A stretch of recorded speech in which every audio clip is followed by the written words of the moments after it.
എല്ലാവർക്കും Arya serial spot റിവ്യൂയിലേക്ക് സ്വാഗതം.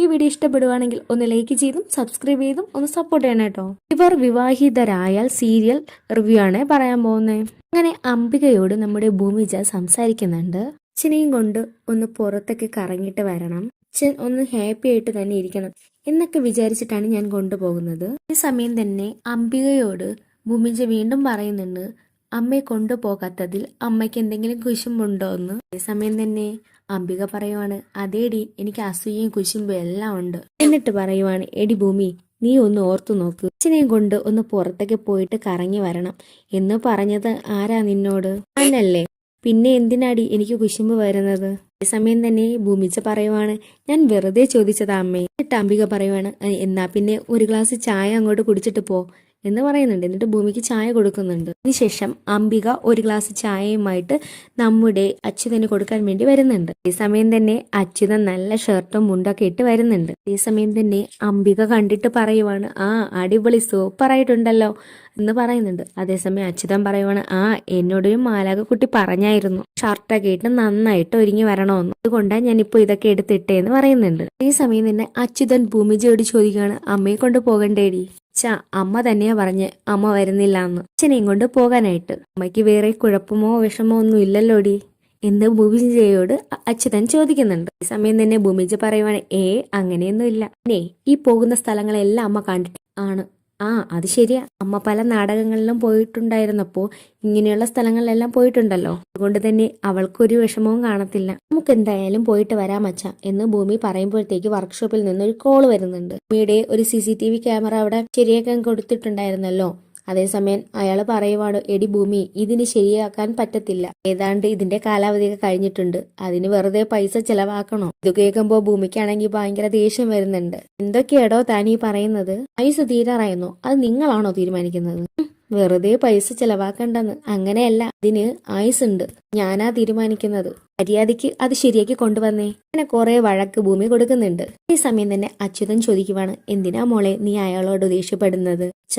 പറയുന്നത് കേട്ടില്ലേ, CCTVക്ക് പൈസ തീരാറായെന്ന്, അങ്ങനെയൊക്കെ അത് വിട്ടുകൊടുക്കാൻ പറ്റുമോ എന്ന് പറഞ്ഞിട്ട് ഭൂമി അവിടെ നിന്ന് മാറി നിന്ന് കരയുന്നുണ്ട്. അംബിക അച്യുതനോട് പറയുവാണ്, അയാൾ നേരിട്ട് ഫോൺ വിളിച്ചത് കൊണ്ട് ഇത്രയും തീർന്നു, നേരിട്ടാണ് പറഞ്ഞിരുന്നെങ്കിൽ അയാളെ ഇവൾ കൊന്നുവെച്ചേനെ. അവളുടെ ധാരണ CCTVക്ക് തീർന്നു എന്ന് വെച്ചാൽ അച്യുതനേട്ടന്റെ ആയുസ് തീർന്നു എന്നാ. അതേ സമയം തന്നെ അച്യുതൻ പറയുവാണ്, സാരമില്ല, അതൊക്കെ അവളുടെ സ്നേഹം കൂടുതൽ കൊണ്ടാണ്, നമുക്ക് പോകാം അച്ഛ എന്ന് ഭൂമിജ അച്യുതനോട് പറയുന്നുണ്ട്. ഈ സമയം തന്നെ അച്യുതനും ഭൂമിജയും അവിടെ നിന്ന് ഇറങ്ങുന്ന സമയത്ത് അവിടെ വന്ന് വീടിന്റെ അടുത്തായിട്ട് നമ്മുടെ കമാല് വന്ന് ഒളിച്ചു നിൽക്കുന്നുണ്ട്. ഇവിടെ ആരൊക്കെ ഉണ്ടെന്നുള്ള കാര്യങ്ങളൊക്കെ അന്വേഷിക്കാൻ വേണ്ടിയൊക്കെയാണ് നമ്മുടെ കമാല് വന്നിരിക്കുന്നത്. ഈ സമയം തന്നെ നമ്മുടെ കമാല് കാണുന്നുണ്ട് ഭൂമികയും അച്യുതനെയും അംബികയും. ാണ് അച്ഛനും അമ്മയും മകളും എന്നൊക്കെ കമാല് മനസ്സിലാക്കുന്നുണ്ട്. ശേഷം ഇവരെ പിന്തുടർന്ന് പോകുന്നുണ്ട് അവരുടെ പുറകെ.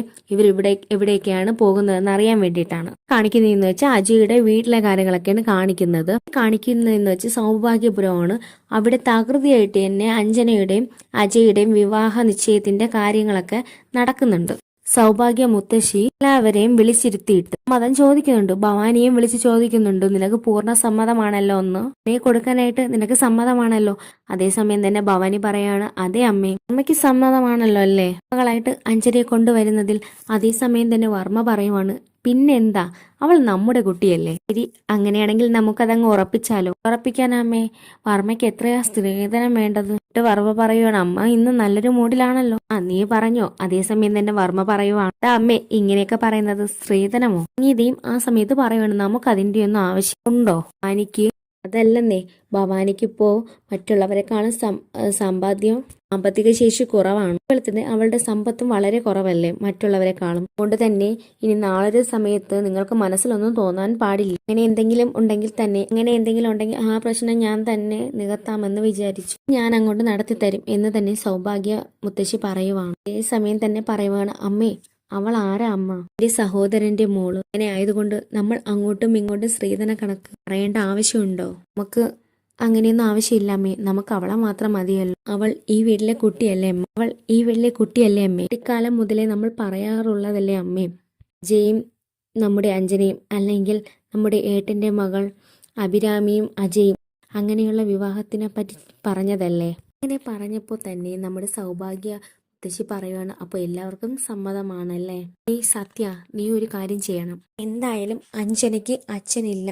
എന്തായാലും അഞ്ജനയുടെ അച്ഛന്റെ സ്ഥാനത്ത് നീ നിന്ന് വേണം കാര്യങ്ങളെല്ലാം ചെയ്യാൻ. ഈ മകളാണ് അവൾ, അങ്ങനെ വേണം എല്ലാ കാര്യങ്ങളും ചെയ്യാൻ. അങ്ങനെ വേണം എല്ലാ കാര്യങ്ങളും മുന്നോട്ട് കൊണ്ടുപോകാൻ എന്ന് നമ്മുടെ സൗഭാഗ്യ മുത്തശ്ശി പറയുന്നുണ്ട് സത്യദാസിനോട്. അതേസമയം തന്നെ നമ്മുടെ ഭവാനിക്കാണെങ്കിൽ ഭയങ്കരമായിട്ട് ദേഷ്യം വരുന്നുണ്ട്. ഇയാളെനിക്ക് കണ്ണെടുത്താ കണ്ടൂടാ. ഓ, അതുകൊണ്ട് തന്നെ ഇയാൾ ഈ കാര്യങ്ങളെല്ലാം നോക്കി നടത്തുന്നത് കൊണ്ട് എനിക്ക് തന്നെ ദേഷ്യം വരുന്നുണ്ട് എന്നും ഭവാനി മനസ്സിൽ പറയുന്നുണ്ട്. എങ്ങനെയായിരുന്നാലും ഇതൊന്ന് നടത്തിയെടുക്കണം, ഇവരെ സഹിക്കാം. എന്റെ സാഗർ മരിച്ചത് ഇവൻ ഒറ്റയൊരുത്തൻ കാരണമാണ്. അതുകൊണ്ട് തന്നെ എന്റെ മോളുടെ വിവാഹം ഇയാൾ തന്നെ മുന്നിട്ട് നിന്ന് നടത്തണോ ഒക്കെ ആലോചിച്ച് ദേഷ്യം പിടിച്ച് നിൽക്കുവാണ്. ഈ സമയം തന്നെ നമ്മുടെ സത്യദാസനാണെങ്കിൽ അത് ഇമോഷണൽ ആകുന്നുണ്ട്. മോൾ അഭിരാമി ഉണ്ടായിരുന്നെങ്കിൽ സത്യമായിട്ട് അവളുടെ വിവാഹമായിരിക്കും ഇവിടെ നടക്കാൻ പോകുന്നത് എന്നൊക്കെ ആലോചിച്ചിരിക്കുവാണ് നമ്മുടെ സത്യദാസ്. ഈ സമയം തന്നെ നമ്മുടെ സൗഭാഗ്യ മുത്തശ്ശി പറയുവാണ്, മോനെ നീ അത് ആലോചിച്ചൊന്നും വിഷമിക്കേണ്ട എന്ന് സത്യദാസിനോട് പറയുന്നുണ്ട്. നിന്റെ ഭാര്യയും മകളും എന്നായിരുന്നാലും തിരിച്ചു വരുമെന്ന് എനിക്ക് ഉറപ്പുണ്ട് എന്ന് പറയുന്ന സമയത്ത് ഭവാനി ചിക്കുവാണ്, എന്തെങ്കിലും ചെയ്തിട്ടാണെങ്കിലും എത്രയും പെട്ടെന്ന് ഈ വിവാഹം നടത്തണം, അല്ലെങ്കിൽ അവര് വന്നു കഴിഞ്ഞാൽ കല്യാണം മുടങ്ങും.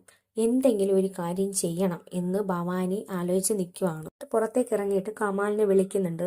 കമാലെ, ഇവിടെ കാര്യങ്ങളാകെ ഇടമറിയുന്നുണ്ട്.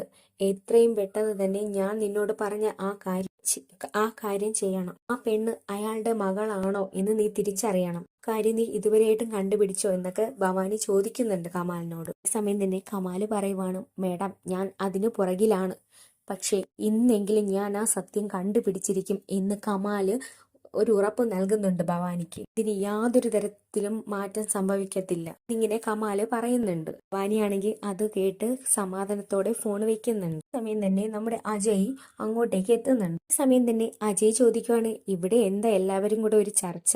സമയം തന്നെ സൗഭാഗ്യ മുത്തശ്ശി പറയുവാണ്, നിന്റെ വിവാഹത്തിനെ പറ്റിയുള്ള കാര്യങ്ങളാണ് ചർച്ച ചെയ്യുന്നതെന്ന്. സമയം തന്നെ അജയ് പറയുവാണ്, മുത്തശ്ശി അതിന് എന്റെ അഭിപ്രായം കൂടെ നിങ്ങൾ അറിയണ്ടേ, എന്താ നിന്റെ അഭിപ്രായം? ഈ സമയം തന്നെ അജയ് പറയുവാണ്, അല്ല അഞ്ജനയൊന്നും പറഞ്ഞില്ലേ? ഈ സമയം തന്നെ അജയ് പറയുവാണ്, നമ്മൾ രണ്ടുപേരും കൂടെ തീരുമാനിച്ച ഒരു തീരുമാനത്തിൽ എത്തിയിട്ടുണ്ടായിരുന്നു. ഇതിവിടെ പറയാമെന്ന് അവൾ പറഞ്ഞല്ലോ, അഞ്ജനയൊന്നും പറഞ്ഞില്ലല്ലോ, എങ്കിൽ പിന്നെ അഞ്ജനയെ വിളിച്ചു. അങ്ങനെ അഞ്ജനയെ വിളിക്കുന്നുണ്ട്, എവിടെ കാത്തു നിൽക്കുന്നുണ്ട്. അജയുടെ മനസ്സിൽ ഇപ്പോൾ തന്നെ അവൾ ആ കാര്യം പറയുമായിരിക്കും മുത്തശ്ശിയോട് എന്നാണ് അജയുടെ മനസ്സിൽ. വിവാഹത്തിന് താല്പര്യമില്ലെന്ന് അവൾ ഇപ്പോൾ തന്നെ പറയും എന്ന് അജയ് പ്രതീക്ഷിച്ച് നിൽക്കുന്നുണ്ട്. സമയം തന്നെ അഞ്ജനയെ വിശ്വസിച്ചിരുന്നു അജയ്. ഈ കാര്യം പറഞ്ഞ് ഈ വിവാഹം എങ്ങനെയെങ്കിലും മുടക്കുമെന്ന് അഞ്ജനയെ വിശ്വസിച്ചിരുന്നു. പക്ഷേ അഞ്ജനയാണെങ്കിൽ അജയ്ക്കിട്ട് പണി കൊടുക്കുന്നുണ്ട്. അതേസമയം തന്നെ അഞ്ജന മുത്തശ്ശിയോട് പറയുവാണ്, മുത്തശ്ശി ഞങ്ങൾ ഇന്നലെ ഒരു ഹോട്ടലിൽ പോയിട്ട് നമ്മുടെ വിവാഹ കാര്യം ചർച്ച ചെയ്തിരുന്നു. അതാ നിങ്ങൾ തീരുമാനിച്ച കാര്യം. അജയ് പറയുന്നു വിവാഹത്തിന് താല്പര്യമില്ല എന്ന രീതിയിലാണല്ലോ അവന്റെ സംസാരം. നിനക്ക് എന്താ മോളെ? ഈ സമയം തന്നെ അഞ്ജന പറയുവാണ് മുത്തശ്ശിയോട്,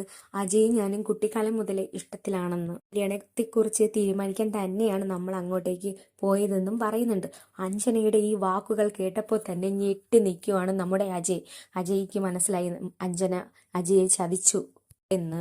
മാത്രമല്ല പിന്നെ നമ്മുടെ വിവാഹത്തിന്റെ കാര്യങ്ങളും വിവാഹത്തിന്റെ ഡ്രസ് കോഡും എല്ലാം നമ്മൾ സെലക്ട് ചെയ്തിട്ടുണ്ട് എന്നും കൂടെ പറഞ്ഞു. അപ്പൊ അജയ്ക്കാണെങ്കിൽ ദേഷ്യം വരുന്നുണ്ട്. അഞ്ജന ചതിച്ചു, അവൾ പറയാമെന്ന് പറഞ്ഞ കാര്യം മുത്തശ്ശിയോട് പറഞ്ഞിട്ടുമില്ല. ആകെ ട്രാപ്പിലായി നിൽക്കുവാണ് നമ്മുടെ അജയ്. കാര്യങ്ങളെല്ലാം അഞ്ജന വെട്ടിത്തുറന്ന് പറയുന്നുണ്ട്. അജയ്ക്കാണെങ്കിൽ ഒന്നും പ്രതികരിക്കാനേ പറ്റുന്നില്ല. ഒക്കെ കേട്ടിട്ട് നമ്മുടെ അജയ് ഞെട്ടിപ്പോകുന്നുണ്ട്. ഒറ്റയടിക്ക് ഈ അഞ്ജന പ്ലേറ്റ് മാറ്റുമെന്ന് നമ്മുടെ അജയ് കുടിച്ച വെള്ളത്തിൽ പോലും വിശ്വസിച്ചില്ല. ഈ സമയം തന്നെ നമ്മുടെ അജയ് പറയണം, മുത്തശ്ശി എനിക്ക് പറയാനുള്ളത് കൂടെ നിങ്ങൾ കേൾക്കണം. ഈ സമയം തന്നെ പറയുവാണ്, മുത്തശ്ശി മതി മതി, ഇനി നീ ഇതിൽ കൂടുതലൊന്നും പറയണ്ട. പറയാനുള്ളതെല്ലാം നമ്മുടെ അഞ്ജന പറഞ്ഞിട്ടുണ്ട്. എന്നിട്ട് നമ്മുടെ അജയെ ഒരക്ഷരം പോലും സംസാരിക്കാൻ അവര് സമ്മതിക്കുന്നില്ല. ഈ സമയം തന്നെ നമ്മുടെ സംഗീതയും വർമ്മയും കൂടെ പറയുന്നുണ്ട്, കൊള്ളാടാ എല്ലാം ഒപ്പിച്ചു വെച്ചിട്ടാണോ അവളോട് ഈ ഒളിച്ചു കളി അല്ലേ എന്നും പറഞ്ഞ് നമ്മയും അവരെല്ലാരും കൂടെ കളിയാക്കുന്നുണ്ട്. എനിക്കാണെങ്കിൽ ഒരു അക്ഷരവും പിന്നെ മിണ്ടാനും കഴിയുന്നില്ല. അതേസമയം തന്നെ നമ്മുടെ അഞ്ജന മനസ്സിൽ വിചാരിക്കുന്നുണ്ട്, എടാ അജയ് നീ എന്താ വിചാരിച്ചത്? വിവാഹത്തിൽ നിന്ന് ഞാൻ പിന്മാറുമെന്നോ? എനിക്ക് ഒറ്റ ലക്ഷ്യം മാത്രമേ ഉള്ളൂ, എന്റെ അമ്മയുടെ കൂടെ നിന്നുകൊണ്ട് തന്നെ ഞാൻ നിന്നെ വിവാഹം കഴിക്കും. നിന്നെ എന്റെ കാൽ ചുവട്ടിൽ കൊണ്ടുവരുമടാ. സ്വത്തുക്കളെല്ലാം തന്നെ എന്റെ അടുത്തേക്ക് കൊണ്ടുവരണം. അതിനുള്ള തയ്യാറെടുപ്പിലാ ഞാൻ, നീ നോക്കിക്കോ എന്ന് പറയുന്നുണ്ട് അഞ്ജന മനസ്സിൽ. അതേസമയം തന്നെ നമ്മുടെ ഭവാനിയും അച്യുതനെയാണ് കാണിക്കുന്നത്. സമയം തന്നെ നമ്മുടെ ഭൂമിജയും അച്യുതനെയും കാണിക്കുന്നുണ്ട്. ഭൂമിജയും അച്യുതനും കുറച്ച് സ്ഥലങ്ങളിലെല്ലാം കറങ്ങാൻ പോകുന്നുണ്ട്. അച്ഛന്റെ കൂടെ അങ്ങനെ ഭൂമിജ അടിച്ചു പൊടിച്ച് നടക്കുന്നുണ്ട് സ്ഥലങ്ങളെല്ലാം കണ്ട്. ഇനി അതിനിടയ്ക്കിടയ്ക്ക് അവർ പുഴയിലൂടെ വള്ളത്തിൽ പോകുന്നുണ്ട്. അച്യുതനും ഭൂമിജയും ഭയങ്കര സന്തോഷമാണ്. ഇടയ്ക്ക് തന്നെ നമ്മുടെ കമാലിനെയും കാണിക്കുന്നുണ്ട്. കമാലാണെങ്കിൽ ഇവരെവിടെ പോയാലും അവരുടെ പുറകെ തന്നെ ഈ കമാലും പോകുന്നുണ്ട്. കമാലാണെങ്കിൽ ഇവരെ പിന്തുടർന്നുകൊണ്ടേ ഇരിക്കുവാണ്. ഈ സമയം തന്നെ നമ്മുടെ കമാല് വിചാരിക്കുന്നുണ്ട്, ഈ പെൺകുട്ടിയുടെ കഴുത്തിലെ ആ മറുക് എങ്ങനെയെങ്കിലും എനിക്ക് കണ്ടെത്തണം, എങ്കിലേ ഇത് അഭിരാമിയാണ് ഭവാനി മേഡത്തിനോട് പറയാൻ കഴിയൂ എന്നാലോചിച്ചിട്ട് നമ്മുടെ കമാലാണെങ്കിൽ ഭൂമിജയുടെ അടുത്തേക്ക് പോകുന്നുണ്ട്. അതേസമയം തന്നെ നമ്മുടെ ഭൂമിജ അച്ഛന് ഐസ്ക്രീമോ എന്തൊക്കെയോ സാധനങ്ങൾ വേണമെന്ന് പറഞ്ഞിട്ട് അത് വാങ്ങാൻ വേണ്ടി പോകുന്ന സമയത്ത് നമ്മുടെ ഈ കമാല് വന്ന് ഭൂമിജയെ തള്ളിയിടുന്നുണ്ട്. അതേസമയം ഭൂമിജ താഴേക്ക് വീഴുന്നുണ്ട്. റോഡില് വീഴുന്ന സമയത്ത് മുടി അങ്ങോട്ട് മാറുന്ന സമയത്ത് ഭൂമിജയുടെ ആ മറുക് കാണുന്നുണ്ട്. കമാല് ആ മറുക് കാണുന്നുണ്ട്. ഈ സമയം തന്നെ കമാല് മനസ്സിൽ വിചാരിക്കുന്നുണ്ട്, ഇതാണ് ഭവാനി മേഡം കൊല്ലാൻ ഏൽപ്പിച്ച ആ കുട്ടി തന്നെയാണ് ഈ അച്യുതന്റെ കൂടെ നടക്കുന്ന ഈ കുട്ടിയും. ഉടൻ തന്നെ കമാല് ഭവാനിയെ വിളിച്ച് പറയുന്നുണ്ട്, മാഡം പറഞ്ഞ ആ കുട്ടി തന്നെയാണ് അച്യുതന്റെ കൂടെ നടക്കുന്ന ആ കുട്ടി. അവളുടെ പുറകിൽ ഒരു മറുകുണ്ട്. മാഡം പറഞ്ഞത് കറക്റ്റാണ്. ഇത് മാഡത്തിന്റെ അഭിരാമി തന്നെയാണെന്ന് കമാൽ ഉറപ്പിക്കുന്നു. ഭവാനിയാണെങ്കിൽ ഇത് കേട്ട് ഞെട്ടി നിൽക്കുവാണ്. എന്നിട്ടും ഭവാനി മനസ്സിൽ വിചാരിക്കുന്നുണ്ട്, ഞാൻ കൊല്ലാൻ കൊടുത്ത ആ കുട്ടിയെ അയാൾ വളർത്തിയല്ലേ, അയാൾ എന്നെ ചതിച്ചു. അങ്ങനെയാണെങ്കിൽ കമാലെ, അവളും അയാളും ജീവിച്ചിരിക്കാൻ പാടില്ല. അവരെ രണ്ടുപേരെയും കൊന്നു കളഞ്ഞേക്ക് എന്ന് തന്നെ ഭവാനി ഉറപ്പിച്ച് പറയുന്നുണ്ട്. അതേ സമയം തന്നെ നമ്മുടെ ഭൂമിജ തട്ടി വീണതാണെന്ന് പറഞ്ഞാണ് അയാളെ നോക്കുന്നത്. എങ്കിലും ഭൂമി അയാളെ നോക്കി വെച്ചിരിക്കുന്നുണ്ട്. അയാളെ നന്നായിട്ട് തന്നെ ഭൂമി കാണുന്നുണ്ട്. അതിനുശേഷം നമ്മുടെ ഭൂമിജ അച്ഛന്റെ അടുത്തേക്ക് പോകുന്നുണ്ട്. ഭൂമിജ നോക്കുമ്പോഴത്തേക്ക് അച്ഛന് തീരെ വയ്യ. ഈ സമയം തന്നെ അച്യുതന്റെ മൂക്കിൽ നിന്ന് ബ്ലഡ് വരുന്നുണ്ട്. അച്യുതനാണെങ്കിൽ നമ്മുടെ ഭൂമിജ കാണാതെ തന്നെ ആ ബ്ലഡ് തുടച്ചു മാറ്റുന്നുണ്ട്. അതേസമയം ഭൂമിജ അതൊന്നും കാണുന്നില്ല, അച്യുതന്റെ മൂക്കിൽ നിന്ന് ബ്ലഡ് വരുന്നത്. പക്ഷെ നമ്മുടെ ഭൂമിജയാണെങ്കിൽ എന്തൊക്കെയോ ആലോചിച്ച് ഇരിക്കുവാണ്. വേറൊന്നുമില്ല, അവളുടെ അച്ഛന്റെ രോഗത്തെ പറ്റിയും ചികിത്സയ്ക്കുള്ള പണം കണ്ടെത്താനും അങ്ങനെയുള്ള കുറച്ച് വിഷമങ്ങൾ അവളുടെ മനസ്സിലുണ്ട്. അതൊക്കെ ആലോചിച്ചിട്ട് അവൾ ഇരിക്കുവാണ് അവിടെ. അതേസമയം തന്നെ അച്യുതൻ ഒരു ചിരിച്ച മുഖത്തോടെ തന്നെ നമ്മുടെ ഭൂമിജയോട് നോക്കുന്നുണ്ട്. ശേഷം പിന്നെ അവർ കുറച്ച് ബീച്ചിലൊക്കെ കറങ്ങുന്നുണ്ട്. അവരെ പിന്തുടർന്നുകൊണ്ടേ നമ്മളെ കമാലും പുറകെയുണ്ട്. അങ്ങനെ നമ്മുടെ കമാല് അവരെ കൊല്ലാൻ വേണ്ടിയുള്ള തീരുമാനം എടുക്കുന്നുണ്ട്. അങ്ങനെ നമ്മുടെ ഭവാനിയുടെ നിർദ്ദേശപ്രകാരം കമാല് അവരെ കൊല്ലാൻ വേണ്ടി അവരെ പിന്തുടരുന്നുണ്ട്. ഒക്കെയാണ് ഈ എപ്പിസോഡിൽ കാണിച്ചിരിക്കുന്നത്. അപ്പോൾ ഈ വീഡിയോ ഇഷ്ടപ്പെടുവാണെങ്കിൽ ഒന്ന് ലൈക്ക് ചെയ്തും സബ്സ്ക്രൈബ് ചെയ്തും ഒന്ന് സപ്പോർട്ട് ചെയ്യണേ.